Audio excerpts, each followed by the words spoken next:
글로벌 증시 마감 시황 전해드리겠습니다. 이날 글로벌 증시에서 유럽은 혼조세로 거래를 마쳤고요. 미국 증시는 어제 워낙에 강한 흐름을 좀 보여줬었기 때문에 쉬어가는 모습을 보입니다. 종가 체크해 보겠습니다. 자, 이날 다우지수가 0.3%, S&P 500 지수 0.7%, 그리고 강한 시세를 분출했었던 나스닥 지수는 1% 정도 밀리게 되면서 11,000선을 다시 한번 하회하는 흐름을 보였습니다. 시장의 키워드는 전망과 실적 그리고 지표가 되겠는데요. 우선은 월스트리트 전반적인 분위기가 이제 FOMC 회의 결과가 어떻게 나올지에 대해서 계속해서 전망을 내놓고 있는 상황입니다. 현재 가장 유력한 금리 인상 시나리오는 11월에 75, 그리고 12월에 50, 그리고 내년 1월과 3월 25씩 올리는 그런 내용이 되겠습니다. 지금 시장에서는 12월에 50bp가 과연 나올 수 있을까라는 그런 기대감을 갖고 있는 상황이고요. 11월 회의 때, 이제 곧 끝나겠죠. 11월 회의 때 과연 12월에 50bp를 할지 말지에 대한 힌트에 대해서 집중하고 있는 상황입니다. 이걸 바탕으로 골드만삭스 측에서는 내년 3월에 연준의 최종적인 금리 상단 자체가 당초 예상치가 4.75였었는데 이걸 5까지 끌어올린 그런 내용을 추정을 했고요.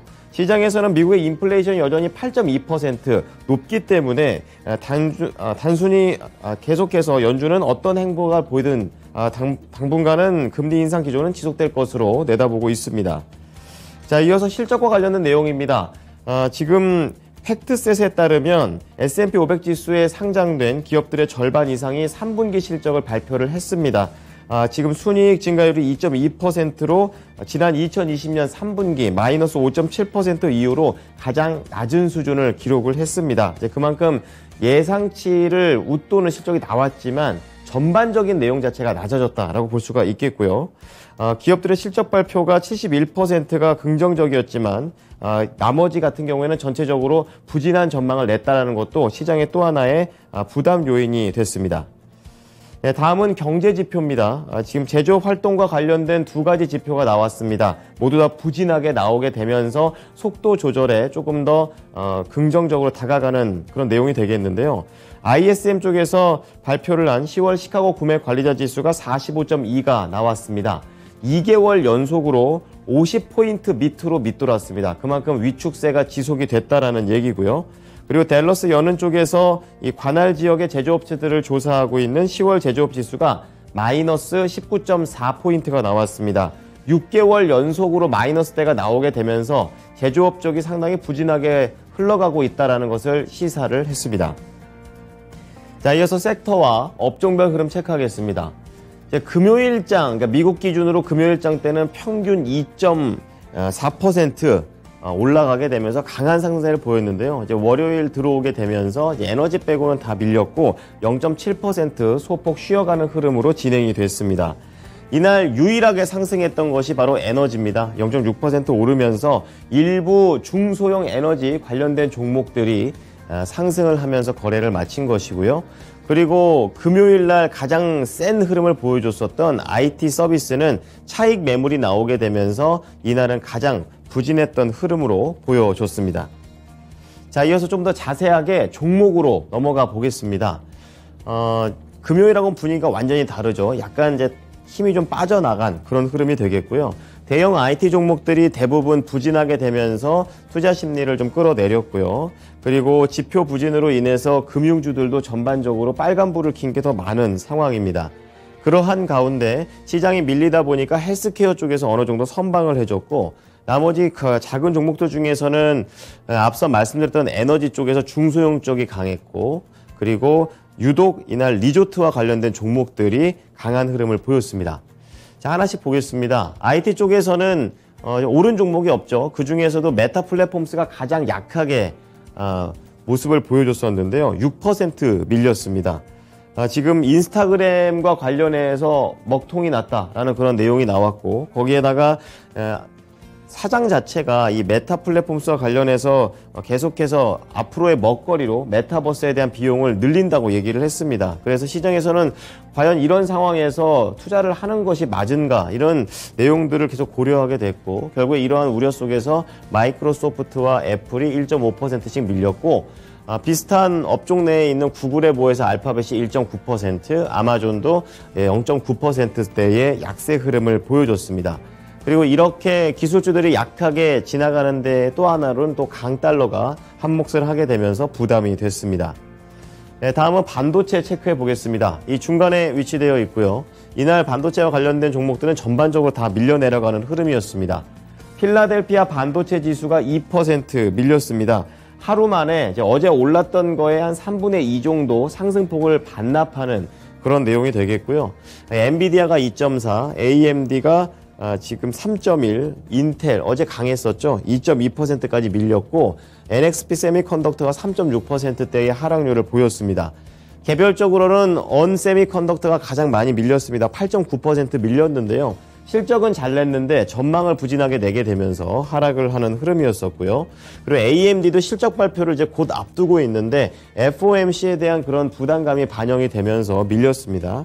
그리고 메모리 쪽에서는 마이크론이 0.1%, 웨스턴 디지털이 마이너스 3.1%로 약간은 혼조 흐름을 보였던 하루가 되겠습니다. 자, 이 밖에 경기 민감주 쪽에서 이 리조트 관련된 종목들이 강하게 움직였다고 하는데요. 큰 소식은 아니고요. 지금 윈 리조트와 관련해서 이 억만장자 틸만 페르티다의 지분 보유 소식이 나오게 되면서 이날 9.6% 급등을 했었고 비슷하게 투자 심리가 나아지게 되면서 라스베가스 샌즈까지 동반 상승하는 흐름이었습니다.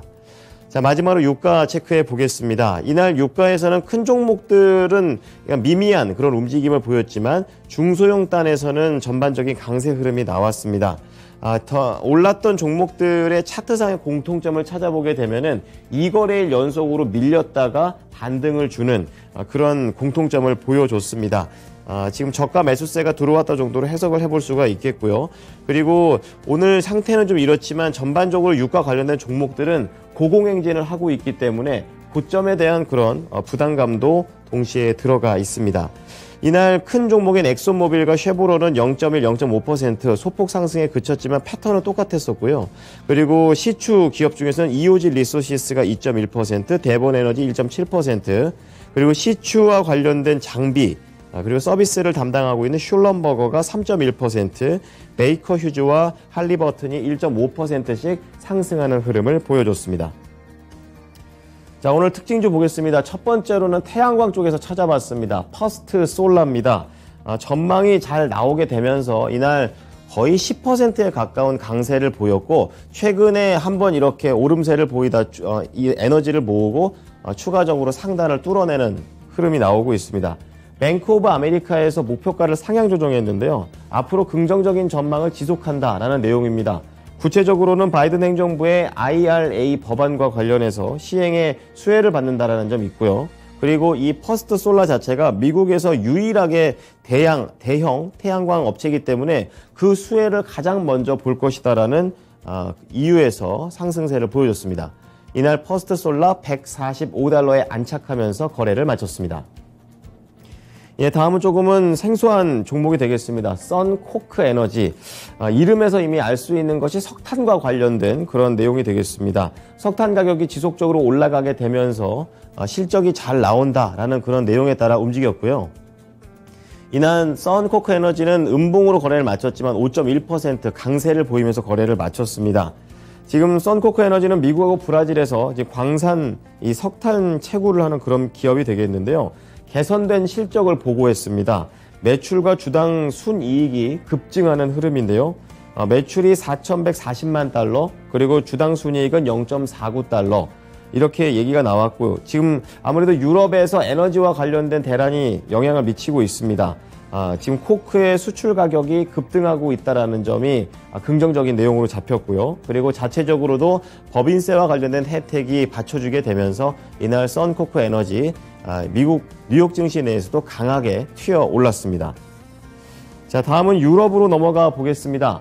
유럽에서는 경제 지표가 엇갈리게 되면서 좀 증시별로 약간은 똑같이 엇갈렸었는데요. 독일하고 영국만 올랐고 프랑스가 살짝 밀렸습니다.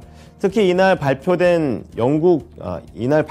경제 지표 중에서 대부분의 지표들이 부진하게 나오면서 ECB 쪽에서 앞으로도 좀 속도 조절을 할 수 있지 않을까라는 기대감이 좀 반영이 됐었는데요.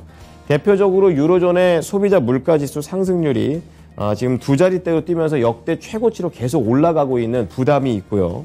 또 이날 3분기 유로존 경제 자체가 에너지 공급과 관련해서 이제 본격적으로 실적에 반영되고 있다는 점을 시사하는 그런 지표도 나왔습니다. 이러한 부분들이 나오게 되면서 ECB 쪽에서도 계속해서 금리 인상을 올리기 힘들어질 것이다. 이렇게 얘기가 나오면서 12월에 조금 더 속도 조절에 대한 기대감이 그대로 반영됐습니다. 자, 마지막으로 상품 시장 체크해 보겠습니다. 자, 유가가 이제 $90 근처까지 가다가 다시 좀 힘을 잃는 그런 모습인데요. 원인은 중국에 있습니다. 중국의 경제 지표가 부진하게 나오게 되면서 지금 WTI 그리고 구리 가격 모두 다 가장 큰 손님이 중국이기 때문에 영향을 받는 건데요. 지금 중국 국가통계국이 발표한 10월 제조 구매자 관리 지수가 50포인트를 또 밑돌면서 49.2를 기록했습니다. 그렇기 때문에 수요가 줄어드는 것 아니냐라는 그런 우려 속에서 유가가 1.5%, 구리 가격 1.3% 하락을 했고요. 그리고 금값은 계속해서 연준이 금리 인상을 올리는 그런 기조에 들어가 있기 때문에 시장에서도 어느 정도 장기적인 조정 추세에 접어들었다라는 그런 내용으로 해석을 했습니다. 지금 개월로 보면은 7개월 연속으로 금값은 밀리고 있습니다. 자, 마지막으로 10년물 국채금리 수익률 소폭 상승하면서 거래를 마쳤는데요. 이제 연준 쪽에서 속도 조절을 할 수 있다라는 그런 내용과 그 유로존에서 나아지지 않고 있는 인플레이션 잡기 이런 것들이 좀 반영을 하게 되면서 이날 약간 오르면서 거래를 마쳤습니다. 자, 이어서 미국 현지 연결해 보겠습니다. SH 인베스트먼트 김선형 연구원입니다.